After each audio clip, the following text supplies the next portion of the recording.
مش علاقتي بيك هي الرأي فقط ابدا. اسال واحد زي الحكيم بطرس غالي، استاذي واستاذك.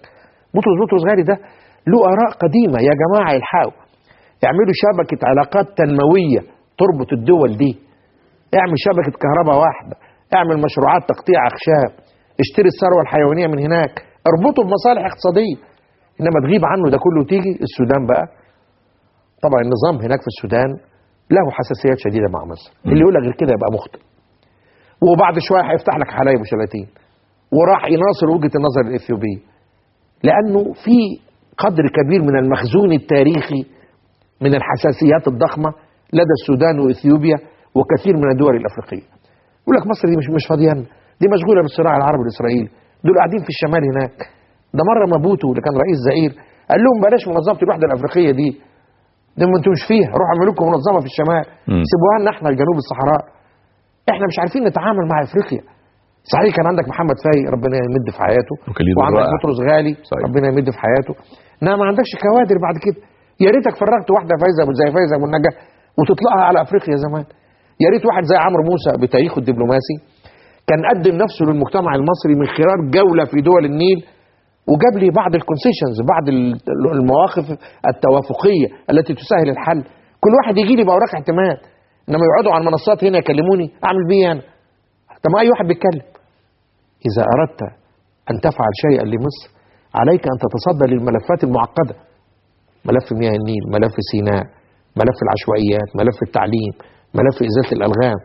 النظام السابق لم يمسها، وكنا نقول هذا في حياته، مش بنقول كده دلوقتي. يا ما قلنا في سيناء ده عليكم ضغوط يا جماعه. مين اللي منعكم عن تعمير وسط سيناء؟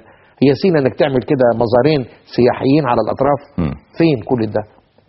ولذلك نحن الان بنواجه وضع. الدكتور هيبة مصر يعني مدروبة. يمكن الرئيس عمل لجنه مؤخرا، لجنه لازمه سد النهضه، واظن تم وضع فيها اسم استاذنا الدكتور بطرس غالي واخرين موجودين، الدكتور محمود ابو زيد وزير الري الاسبق، وسفير عبد الرؤوف الريدي على ما اعتقد، واخرين. لكن حضرتك بتشوف كرجل سياسي ودبلوماسي محنك، بتشوف ازاي المخرج في ظل اثيوبيا التي تتشبث برأيها تقول لك لا مفيش كلام معانا في موضوع السد، وحوار وطني البعض يراه حوار وطني ضحل لم يخرج بنتيجة مع أحزاب المعارضة، بل بالعكس تركنا ما دار في الحوار وتفرغنا لفكرة البث على الهواء مباشرة ورد فعلهم على ما قيل.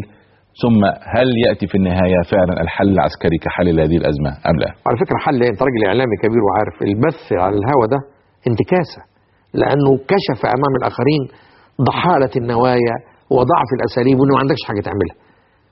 اللي يقولوا طيارات تطلع، واللي يقول له ما احنا نظبط القبائل، كلام يعني صعب وكلام خارج عن حدود القانون. يعني لما يتسجل ويتقدم بره ما فيش دولة هتؤيدك أبدا في رفضك للسد.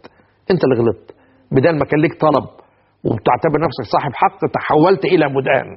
ما اعرفش ازاي حاجة زي دي تمت. ثانيا أنت ما قدامكش غير تعترف بالواقع، ما فيش حاجة اسمها انك تقول مش هتعمل سد.